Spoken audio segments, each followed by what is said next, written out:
about the S2000. The S2000 is one of my favorite cars ever made by any manufacturer. And if we go specifically to the cars Honda has made, the S2000 is by far my favorite car Honda has ever made. And for clear reasons, it's a great car all around.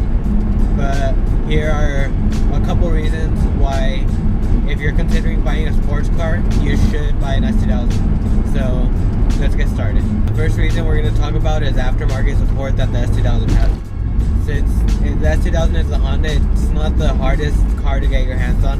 It's not crazy expensive, and it's a fairly reliable car. So for that reason, you could find parts for really cheap, and there's even companies that, for example, Rockstar Garage, their company is based around the S2000, and they make parts specifically for the S2000, which is pretty awesome.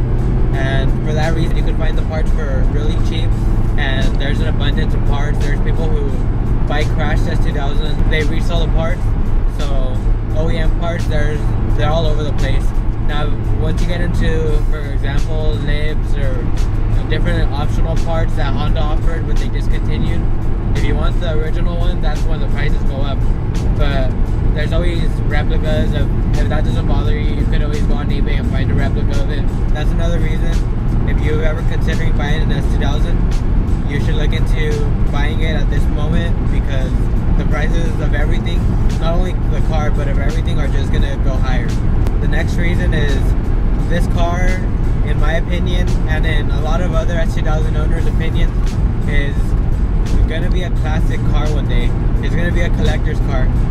If you look at the price trends of most collector's cars, at first they dive like every other car, but then they start slowly rising up.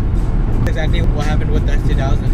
A couple years ago, you could have picked an S2000 up for $5,000, $6,000, and now if you go on Auto Trader or Cars.com or whatever, the prices are going up. And if you want a low mileage example, you're looking at upwards of $15,000. If you ever thought about owning an S2000, it's the right time, because the prices are only going to rise higher.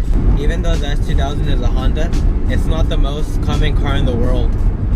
When I drive around, I rarely see other S2000 owners, and when I do, it's weird. It's a rare occasion, and S2000 owners, for the most part, when you see another S2000 on the road, they always wave at you. It's a very united community. You could go on the forums. Everyone is willing to help you out if you have a question.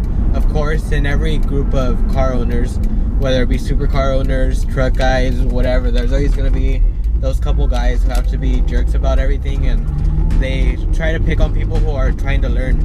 But that's in every community.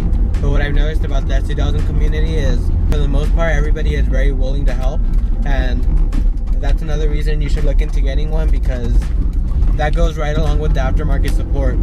A lot of cars, like more rare cars, more expensive cars, if you want to install something, you try to look online and you have no idea how to do it, because no one has ever done it before, or the people who have done it don't post online.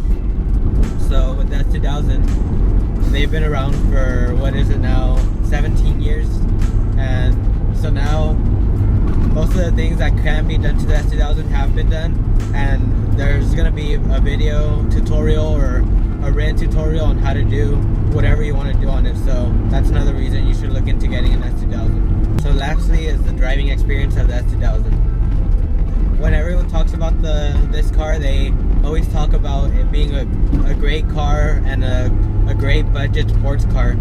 So this is a car that you could take on the track, you could beat it up, and it'll still be reliable the next day. So for that reason, I had to include the experience of this car on the list, because it's once you get the feel for it, once you know that the back end likes to slip out a little bit and you know how to control it, there's a great car that you can enjoy in any situation. This may not be the most practical car to have on a daily basis. For example, right now I'm going to the flea market again, and I'm on this bumpy road that I showed you guys last time, and there's rattles everywhere. But if you're not looking for a practical family car, this is one of the best cars you could get for the money. Another announcement, this Saturday the 21st, I'll be at Cars and Coffee San Francisco. It's going to be in Alameda in Oakland. So if you see me there, if you happen to see me there, be sure to say hi. And if you haven't followed me on Instagram, be sure to do that too. It's at Behind the Wheel 1. So I'll probably post a live stream while I'm there, just a little video of all the cars or a little portion, and I'll be sure to post a couple videos of the event. Once again, thanks for watching today's video. Be sure to like, comment, and subscribe. Thank you.